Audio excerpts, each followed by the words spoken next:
Luke 14. And it came to pass, as he went into the house of one of the chief Pharisees to eat bread on the Sabbath day, that they watched him. And behold, there was a certain man before him which had the dropsy. And Jesus answering spake unto the lawyers and Pharisees, saying, Is it lawful to heal on the Sabbath day? And they held their peace. And he took him, and healed him, and let him go. And answered them, saying, Which of you shall have an ass, or an ox fallen into a pit, and will not straightway pull him out on the Sabbath day? And they could not answer him again to these things. And he put forth a parable to those which were bidden, when he marked how they chose out the chief rooms, saying unto them, When thou art bidden of any man to a wedding, sit not down in the highest room, lest a more honorable man than thou be bidden of him. And he that bade thee and him come and say to thee, Give this man place, and thou begin with shame to take the lowest room. But when thou art bidden, go and sit down in the lowest room, that when he bade thee cometh, he may say unto thee, Friend, go up higher. Then shalt thou have worship in the presence of them that sit at meat with thee. For whosoever exalteth himself shall be abased, and he that humbleth himself shall be exalted. Then said he also to him that bade him, When thou makest a dinner or a supper, call not thy friends, nor thy brethren, neither thy kinsmen, nor thy rich neighbors, lest they also bid thee again, and a recompense be made thee. But when thou makest a feast, call the poor, the maimed, the lame, the blind, and thou shalt be blessed. For they cannot recompense thee, but thou shalt be recompensed at the resurrection of the just.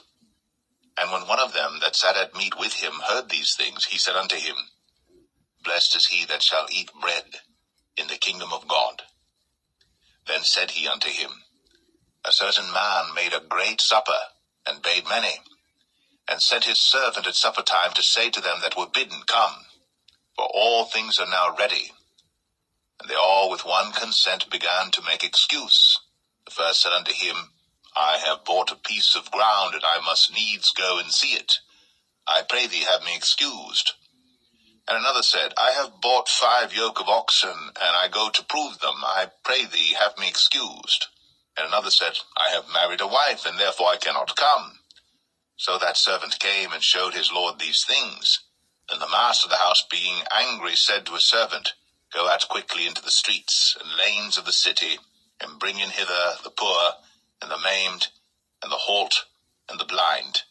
And the servant said, Lord, it is done as thou hast commanded, and yet there is room.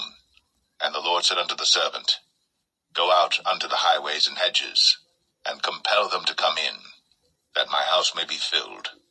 But I say unto you, that none of those men which were bidden shall taste of my supper.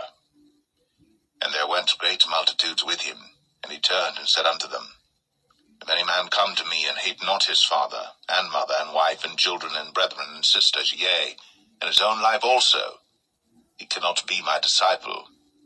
And whosoever doth not bear his cross, and come after me, cannot be my disciple.